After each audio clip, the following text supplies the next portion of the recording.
the RDCs, and I've got the team across North Central London to introduce to you. And we'll be finishing in just under an hour's time. Catherine, are you able to share the first slide? Yes, Vanessa. I've got the slides. I've got the slides to share. Whoever, that's lovely. Okay, so no, sorry, Claire. It's just Claire's slides, so we'll just do that. Okay, and then we'll pass on to Ollie. That's fine. Lovely, thank you. So welcome to everybody. Thank you very much for joining us. So today I'd like to introduce our speakers. We've got, and I'll ask them to wave at the appropriate time, please. And perhaps you give a little bit of a history as well, a little pen portrait. So first is Andrew Miller. Andrew's consultant gastrologist and hepatologist, and he's the RDC clinical lead for the Alliance. He also is really active at national level in the RDC programme, and he's based at North Middlesex. Andrew, I wondered if you wanted to tell us how long you've been at the Trust and a little bit about things, what you're doing. Long in the tooth at the North Middlesex Hospitals. It started in 1997. My interest in the RDC started actually when I was the HPB Pathway Director for London Cancer, and it was clear from the HPB work that we were doing that diagnosis was a significant problem, and particularly for those patients with non-specific symptoms. So that led us to develop an MDC type model that actually was captured by the national team in NHS England, who set up the ACE programme with CR UK, and Macmillan, who funded a broad ACE programme, which funded the MDC pilots, which formulated the basis of what we were talking about today. And that programme then migrated into the RDCs. We closed down for COVID, and very glad to see that the service is back up and running across NCL. And we're hoping to be able to present a growing and developing service to you. Thank you, thank you. And then if I could introduce Vinay Sehgal. So Vinay is also on the call today. He's a consultant gastroenterologist and an interventional endoscopist with a dual accreditation in general internal medicine, Vinay, thank you. And Vinay is based at UCLH, and he's leading the RDC at UCLH. So Vinay, if you just wanted to say a little bit about yourself, that would be great. Thank you. Thanks for the introduction, Claire, and thanks for the invite to the meeting. So yeah, I've been a substantive consultant at UCLH for just under a year or so, but I've been at the Trust for about 5 or 6 years. And we were one of the first trusts to go back live with the RDC service after COVID late last year. We're running very well with a team of a nurse specialist and data manager, and seeing about 20 to 25 patients per week at the moment. So it'd be really useful to kind of put this out there for the GPs to make them aware of this service and see if we can refine and improve it moving forwards. Thanks very much. Thank you. And the last of the trios is Dr. Larissa Kowinstrig. Larissa, we managed to persuade Larissa to leave America and come and work in the UK, which was great for us. And Larissa is leading the RDC programme at the Royal Free, and the Royal Free are due to start their RDC service in May, I think. So welcome, Larissa. Perhaps you could also give us a little bit pen portrait about yourself. Thank you. Of course, thank you for invite, Claire. I'm a lead for Royal Free site for the RDC. I'm very pleased to announce we are going live on the 17th of May, and we will inform all of you about those dates. We hire all the team. My background, I am trained in general and acute medicine, and I have a special interest in the complex patients, especially very holistic approach, and I'm very happy that I was invited to lead the RDC at Royal Free. I've been a consultant for many years. I transitioned from US when I was doing transplant medicine in 2012 and started to work at Royal Free in 2013. Thank you. Thank you very much, Larissa. So we've got the Cancer Alliance team with us, Vanessa, Ollie and Catherine, who are helping us present this, and I hope we'll have a really enjoyable and useful hour. We've got another webinar next Tuesday on neurological cancers, so you can look out for that. And we recorded everything, so it'll be on our Alliance YouTube channel if you want to look at it later. And we'll be sending out a survey at the end, just so if you've got time to fill that in, that's always helpful in terms of crafting these events as we go forward. Right, so just very briefly, for those of you who are less sure of what the Cancer Alliances in England do, there are 21 of us, and obviously we're the North Central London Alliance, and we're covering our geography: Barnet, Camden, Enfield, Haringey and Islington. And we're really the partners that we work with are yourselves, patients, hospital trusts, healthcare commissioners, local councils, charities, that broad reach of stakeholders. And it's important to remember that we're an NHS organisation, and what we're about is, in partnership with you, helping us develop better cancer pathways for patients, improving our diagnostic and treatments for our local population, and implementing and leading knowledge translation in terms of new innovations in cancer, and then bring them into our own clinical environment for our patients. Next slide, please. So many of you will have seen this slide before. I wanted just to quickly show it to you. It just highlights in that yellowed area there are over 900 shortfall for first treatments of cancers in NCL compared with pre-COVID time. So we have a lot of residents of North Central London who are actually have cancer at the moment and are going about their daily lives, and we don't know and they don't know yet. So anything that we can do to improve our diagnostics of these people and bring them into the diagnostic and treatment arena is really valuable. I think there's a quick the housekeeping slide to follow, which you know the rules, the recommendations. It's just about trying to keep mute if possible. We'll do a Q&A. Please, if this is going to be a session that should be fun and interactive, so if things aren't right and people don't pick up on inputs, then wave or put some extra messages in the chat and we'll pick them up. Anything you want to know that we can't cover, we will go through that the chat box list later and come out to you with anything that we need to follow up from there. And here's just one little quick picture about where the different buttons are at the bottom of the screen to help you be involved. Thank you very much. So I'm going to pass over to Ollie, who I think is going to share the slides for the speakers. Thanks very much. Yeah, I'm just going to share my screen right now and then pass over to Andrew for the presentation.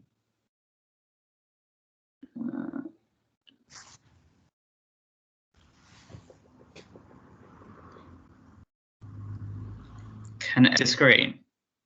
Yep, we can see it. You might want to put it into general view mode so we don't get your slides on the left-hand side. Yeah. The slideshow.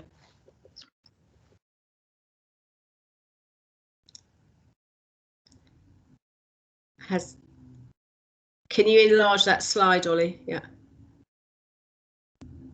Thanks.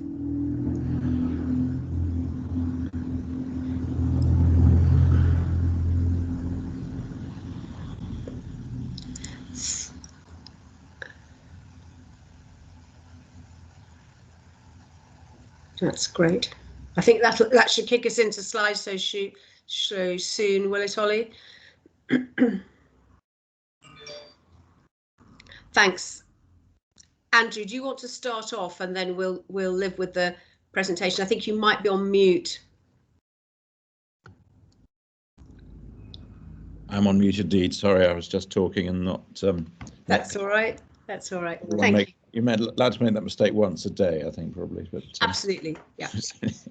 So what is an RDC? So as it says, basically an RDC is a diagnostic pathway for all those patients who don't fit site-specific pathways, and also very importantly, increasingly for patients who fit two site-specific pathways. And one of the goals of this pathway is to try and limit and ultimately try and prevent patients needing to be referred, certainly for two site-specific pathways at the same time, which naturally is a bit of a waste of resources. But we can understand that in primary care, until the RDC developed, that was naturally the way to go, but we want to try and avoid that if we possibly can, and we can maybe discuss that in which patients would be suitable still for two pathways and which patients should be not and should go to an RDC instead. Ultimately, this is a consultant-led process. It's very important. These are complex patients, and we recognise that the first action that needs to take place is a consultant looking at that referral and making a decision about what should happen next. It is also very important that the CNS is involved. The CNS is a form of crucial role in helping us manage the patients, in particularly in engaging in an initial telephone consultation to gather information about the patient and to help guide them through the diagnostic process.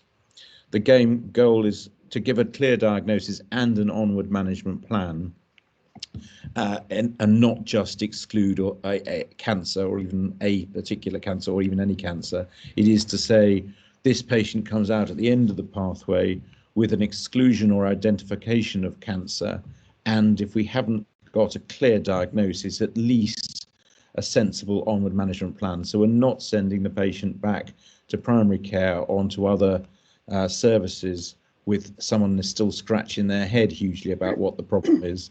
Though naturally we do need other diagnostics, and we've got a case history where we'll demonstrate that. It's also important that the RDC acts as effective in communication between primary and secondary care, and I think one of the things that we can discuss is how we can work together to improve that. As stated there, with the clinicians, CNS and navigators working together, there's a core team who are working to deliver the service and gather the data about the patients and ensure that we also gather patient experience data. So a key outcome should that patients should be seen without having to be referred to multiple cancer site-specific pathways. And when it says cancer of unknown origin, I think that's important to state there. And Ollie and myself are doing some work with Caterina Bolletti at the Royal Free about how we can improve the communications about what is the difference between cancer of unknown origin, malignancy of unknown origin, and an RDC patient. And again, that I think is something that towards the end of this we can discuss, because I think that's a clear important structure to get right. So we've set up the RDC at the North Middlesex Hospital. It did start in around end of January, February, though due to difficulties with the referral form not being easy to see, we didn't actually start seeing patients until the last sort of 4 or 5 weeks or so. And as with Vinay's description, we're seeing an increasing number of patients. We're probably up to about 10 to 12 patients per week, but we're gradually growing. We have an excellent RDC CNS, Tanae Allen, working also with the straight test nurse in upper GI and with navigators and a good management team. And one of the key features at the North Middlesex, which is slightly different to the other sites, is that one of the stipulations by the national team is that each RDC in each alliance should also encompass one site-specific pathway, and therefore we've opted to take on the upper GI pathway at North Middlesex to be part of the RDC. So patients are still referred either to the RDC or to upper GI, but as they come in, the RDC team will manage the upper GI, though if we feel that the patient is purely upper GI, they'll be managed by the straight test nurse and a separate tracker. And if the patient is to be kept in the RDC, or we take an RDC patient from the upper GI process, then they're managed by the RDC CNS and the navigator. I'm very pleased to say that we've also decided that an appropriate clinician to form part of our team is a general practitioner, and we have just appointed 2 general practitioners, one of which is Claire, I'm happy to say that, and the other is Saloni Kapoor, who's another excellent GP in Barnet. And I think the bringing primary care clinicians as the diagnostician into the RDC, I think that's going to be fundamentally important for several reasons. First of all, it helps to identify and to ensure that we're meeting all the needs of the patients and really looking at them in that holistic sense, as Larissa was referring to. And secondly, helping to ensure that those aspects which are very important in primary care in terms of social support and psychological issues are being dealt with, and to be able to offer that by having more knowledge about what's available in primary care. But also I think that it's clear that what we're looking for is a new subspeciality of the diagnostician, and that diagnostician could come from several different specialities, including gastroenterology, rheumatology, acute medicine, care of the elderly, but also primary care.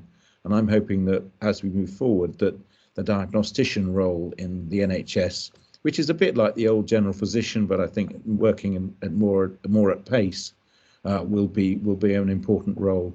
So I'm going to just hand over to Vinay and Larissa to describe how their services are running, or to have the planning of the service at Royal Free, and then we'll move to the question and answer session and really concentrate for the rest of the session on answering the questions which we will be asked by the audience. So Vinay, do you want to? Thanks, Andrew. Yeah, I think I'll just kickstart, because we're kind of been set up and running now for a few months. So like I said, we're seeing about 20 to 25 patients per week, and I think the key thing is that, as you alluded to earlier, there is a consultant-led triage service at the front door. So the way I've kind of organized it at UCLH is that when the referral comes in, I tend to have a look at the referral, make sure it's appropriate and has enough information at the front door to then help our nurse specialists to organize the relevant investigations.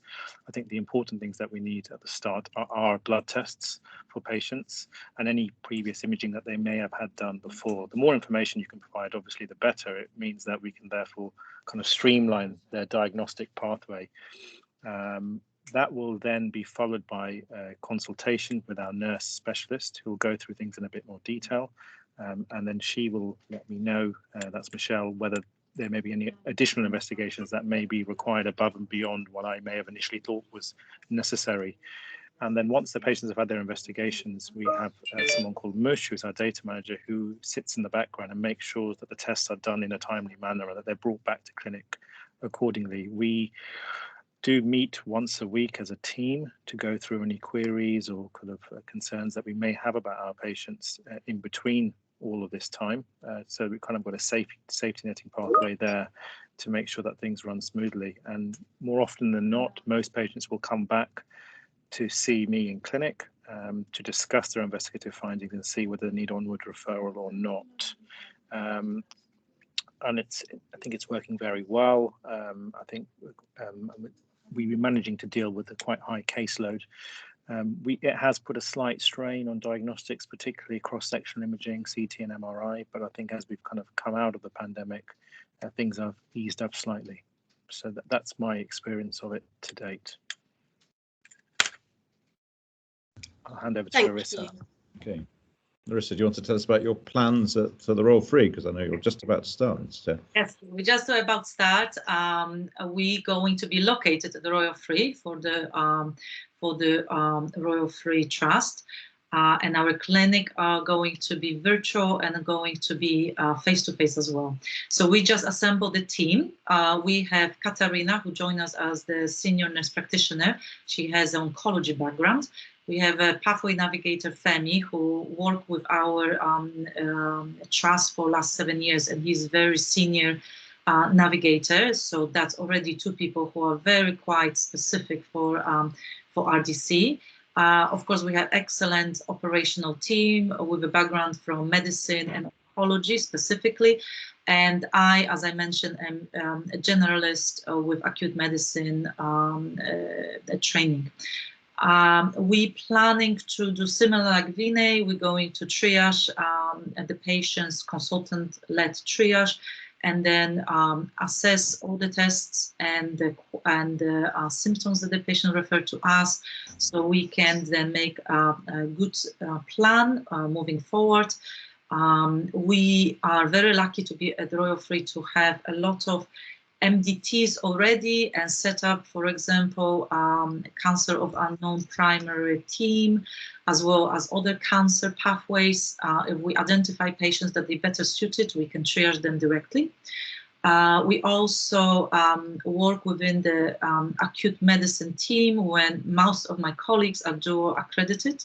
So we're going to have a lot of multidisciplinary input, formal or informal, into our service, namely infectious disease, rheumatologist, oncologist as well, respiratory specialist, and liver doctors and GI doctors. So as you see, we will have a quite extensive expertise to help us to guide the pathway for the patients to going through our RDC, and hopefully with a good outcome plan for those patients who are either cancer or non-cancer diagnosis, and fit them in with the pathway. We planning to launch on the 17th of May. Because our team is still quite small and we're trying to basically put together loose ends, we think we would like to start with 10 to 15 patients per week original, and then hopefully build up to the full capacity within the weeks. Thank you very much. Thank you. Okay, so many of you who will have been on Joe's Thursday webinars might have seen we've talked about the start of RDCs and the referral forms, which you will have seen now on EMIS. I wonder whether anyone's got any questions about how the system works. So what I would say is, for people who are new to practicing in North Central London and weren't practicing when we had MDCs, which were called multi-diagnostic centres, which was slightly different, but we had them placed in the same hospitals, the North Middlesex, UCH, and they're all free at that time. And it's the same now. You can refer patients into any of those units. Of course, with Larissa's service, she won't be able to take referrals until second week of May, but otherwise people in any of our postcodes, any of our geography, can go to any of the sites. And I think another really important difference that I wanted to emphasise was that we're trying to offer holistic services at the RDCs. So we will be seeking to ensure that the patients that are referred to the services are looked after in their totality, and they'll be referred on for specialist management with cancer. But if in fact they have non-cancer diagnoses that become apparent, then the teams will endeavour to refer those on, or if it's more appropriate, of course, the patient will come back to primary care, but it will be entirely patient specific. So we hope that patients will feel looked after along the whole of their journey within the RDC and beyond. Andrew, did you want? I think as your the site at North Bid's been running the longest, I wondered if you wanted to talk a little bit more about sort of exemplar patients that you've seen coming through, just to help people hear a bit more about the kind of patients that have already been referred and what's appropriate and not appropriate to refer. Sure. Actually, the Vinay service at UCLH actually got set up just a little bit before us, in fact. So yeah. But I'm happy to Yes, start. That's my fault. Yes, sorry, Vinny, you were first. Yeah, well, both of you. Thank you. So, any stories that either of you got? Yeah. I mean, I think so. Those are the referral criteria based on the national criteria for referral, and these are the exclusion criteria which we've set up. So just to go through those, just to make sure that they're clear, and to take any questions on those: unexplained and unintentional weight loss, unexplained constitutional symptoms such as fatigue, general itching, malaise, etc., and then vague abdominal pain that doesn't fit in, obviously, into a site-specific concern, as often it doesn't. And that very important criteria, the gut feeling of a cancer diagnosis, which several studies, both in England and in Denmark, have demonstrated is really very important, with a high predictive value for demonstrating cancer. I would say that what constitutes a good referral and what constitutes not such a good referral. We have got the exclusion criteria of people we don't want to see. So just before discussing what counts as a good and less good referral, the exclusion criteria clearly of patients fit in another site-specific pathway, certainly one site-specific pathway, that's where they should go. These patients do need to be ambulatory and are not ones that should be admitted acutely. And there will be a little bit of a crossover between some of the patients that are sent perhaps to the ambulatory care unit by the acute physicians who need more urgent attention. Some of those might come our way, but I think we would say that if they needed to be seen within 24, 48 hours, they're probably more suitable for that service. If they can wait a few days, they're more suitable for the RDC if they've got general symptoms which require our services. We don't really want to be seeing patients who are already being investigated for the same problem, but you're having problems getting communication with that team. I think we would ask you to go back to that specialist team and say, look, please, we need the results. We need some more work done. We also have a crossover between our service and what I think will become a sort of MUO/CUP. It's been known as CUP in primary care for a long time. It'll be difficult to extract that semantic from the description of the service, but it really should be better called the malignancy of unknown origin.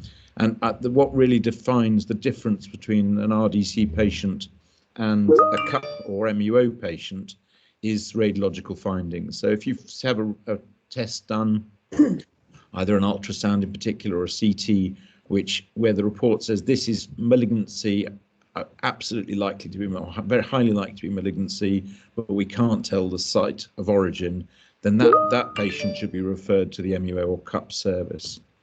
Those patients who have an imaging which says this could be malignancy, but it could be other things, we're not sure what it is, and we don't really know where the referral should go to, those patients would be suitable for the RDC. And if the origin of this concern that it might be cancer is really based on symptoms rather than imaging, then those patients would almost all be either suitable for a site-specific pathway or the RDC. What we were really looking for is information. There is a tick box, obviously, and we can just tick one of those boxes as to which patients should come to the service and which patients shouldn't come to the service. But really what we do want is to get the information from your mind and your work on the patient. So as much of a history as possible would be really helpful. Other issues about their social or psychological background are really, really important in helping us to manage the patients. And those filter function tests, which we all accept is a bit of a clunky term, but it's a nationally accepted term, and it defines a group of tests which form two functions, really, the filter function test. One is to filter out those patients who, based on the results of the test, should actually go to a site-specific pathway or even a routine pathway, because you've really identified the cause of the problem, such as hypothyroidism. And secondly, to help us in the process of managing the patient. We do, post-COVID in particular, want to be working more in a virtual way, and many of the patients have been managed in that way at both sites at UCLH and at North Middlesex, though more complex ones naturally need to be seen face to face. But we can get on an organised test much more easily if we have your filter function test to hand. We recognise that can be difficult to practically do because the patient may be coming from a practice where the blood tests naturally go to a laboratory to which we don't have access, and most of the time we would ask you to either get the results back or indicate that the results will be available at our hospital. There will be times when that's not possible, and we fully understand that, and where that's the case, then we'd ask that to be elucidated in the referral and the problem described, so then the CNSs and the navigators can get on with getting the results from whichever laboratory the results were sent. I think it probably good because Vinay, as I said, has had slightly longer at this than we have, that we've also got the previous MDC experience as well. But I think it'd be very helpful for Vinay to maybe comment on his experience of the patients that have come through and what he feels about the quality of how to make the referral as high quality and as effective as possible. Yeah, thank you, Andrew. I think I'd just like to echo everything you've already just said, to be honest with you. But I think the key things that I've kind of noticed since running the service late last year is that the quality of the referral at the front door does really make a big difference downstream if we get more information, the better. It means we can just target our investigations in a more sort of sensible and appropriate manner. I think one issue is we need to ensure that the patients that are referred on this service are ambulant. They can come and go for their tests. So I've had some instances where patients are actually not fit enough to come to hospital. And then, as you said, Andrew, a lot of the time I end up speaking directly with the ambulatory care team and the acute medical team to organise kind of semi-urgent investigations for these patients. And we're quite fortunate at UCLH. We have a very kind of proactive and approachable acute medical team who are very well engaged on that. But if we could highlight that at the start, it would be quite helpful as well. I think I have seen an improvement in blood tests that are being included in referrals, and I think it's really, really helpful for us as well. And I think one final plea probably would be, please try not to use it for patients that are more appropriate for other pathways, but you just want to get things done a bit quicker. I appreciate that the service can work like that, but we only really need to see those patients who actually are suitable for this pathway, and not just because you're having delays with other pathways. And everything else you've just said, Andrew, to be honest with you, was pretty comprehensive. Is my experience of the service to date. Okay, thank you. And I mean, of course, if we're referring in patients on other 2-week wait referrals, the delay shouldn't be longer than 2 weeks, and the system really performance manages that very tightly. I'm presuming what you meant is referrals that where cancer is quite unlikely. Are some of those still coming through to you? They're not many, Yeah. Claire, but there have been a handful, and I've kind of had to reject them at the triage by saying it actually would be more appropriate that they went to a different speciality. Yeah. The purpose is not, the RDC is not for those patients, really. No. It's for where you're worried that there may be something sinister or malignant, but you can't just put your finger on it. Sure. And we are happy to facilitate with that. I would agree with that. I'd support Vinay in that. I think that's absolutely right. I think there is also, just to say that one of the reasons why this service is a good service is that what we don't want is for primary care clinicians to be really sitting in primary care thinking, this is a complex patient, I don't know what to do about this patient, I think cancer might be a possibility and I need some help here. I think that those patients should be referred to the RDC, but with the understanding that, as Vinay says, some of those, we will look at those, we maybe even after the initial consultation with the nurse who's gathered more information, and then come back and say, actually, this patient may be more suitable, they do need to be investigated. But they for an example, we've had patients in the late 80s who have lost a lot of weight, but have obviously got quite significant advanced dementia. They're having a number of carers at home. And the reason why they're losing weight, quite clear from the history when you take it, is really they're not able to get the food in, the carers are struggling. And although we could see those patients and do a CT scan and probably help to exclude cancer, it's much more likely that that patient is going to have another problem as causing this weight loss, and that the care of the elderly team are probably going to be in a better position to support that patient than we will be.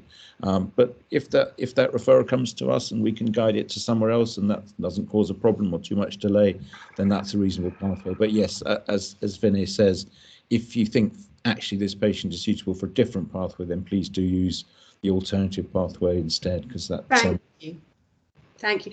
There's a question in the chat from Akasha about CUP. Akasha, I don't know if you'd like to just verbalise your question, just speak it now, and then probably I'm going to bring Larissa in to answer that first of all.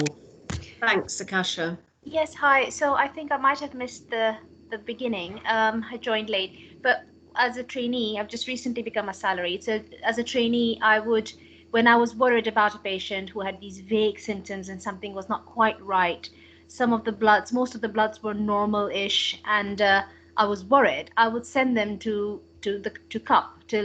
I believe that in the middle during COVID, that pathway had stopped, and so we were unable to refer.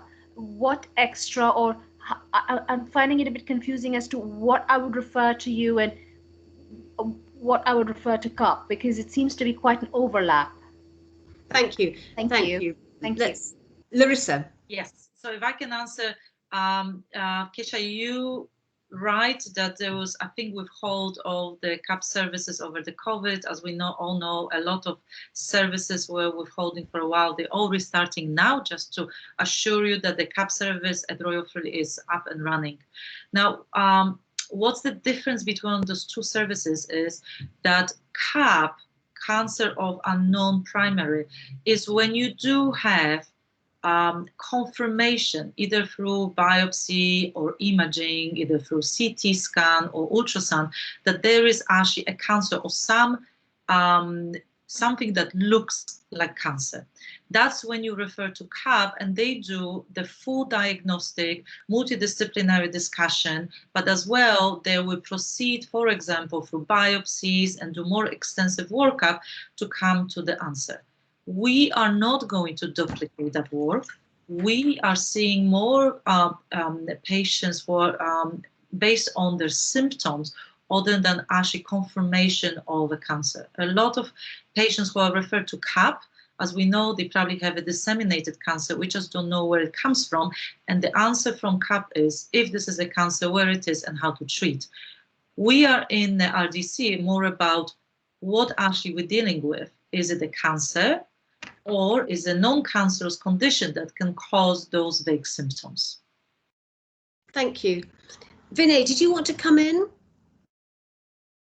Yeah, so I think the case that you just presented, I think would be entirely suitable for RDC. That's basically what we want to see. Someone you're worried about, can't put your finger on it.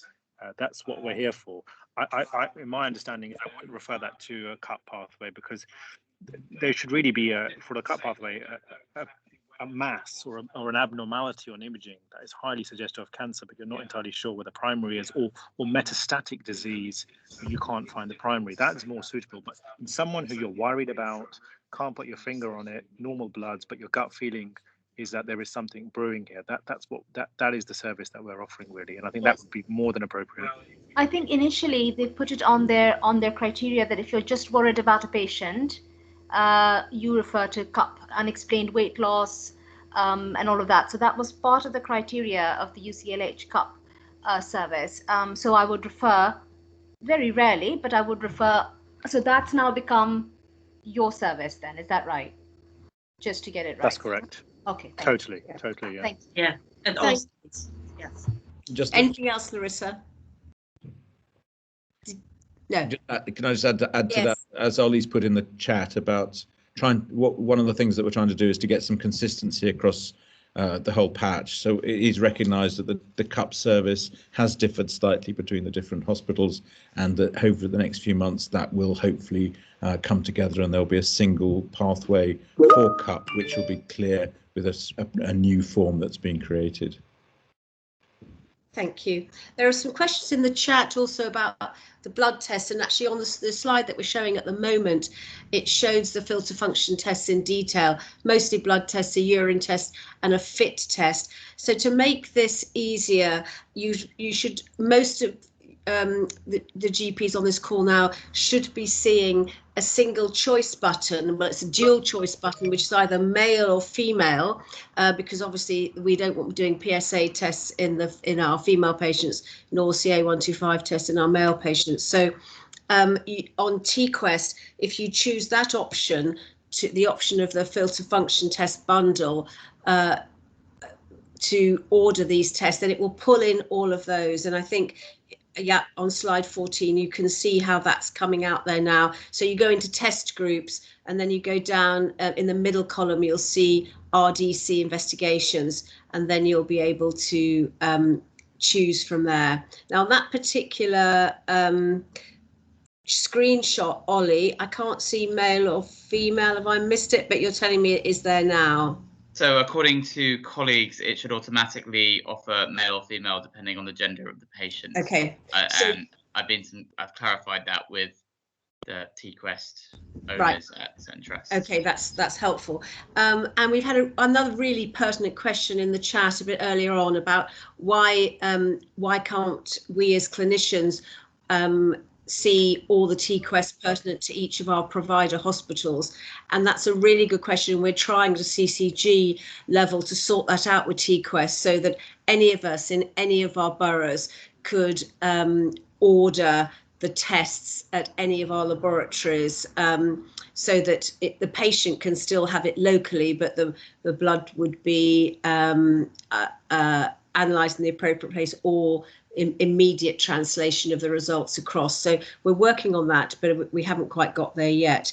GPs who are closest to the Whittington, this last point about the ordering the tests as a bundle, they are actually setting that up as I speak, so you should see that hopefully, I'm hoping by next week, on your, or week after next, as we're now Thursday, on your systems. And people are giving some helpful feedback about, so anything to do with the operational aspects, just put the feedback in the chat, and we may not have time to cover it now, but then we will go through them and get back to people. Yeah, I've put my email there, so if anyone has any specific questions, they can just get in touch with me.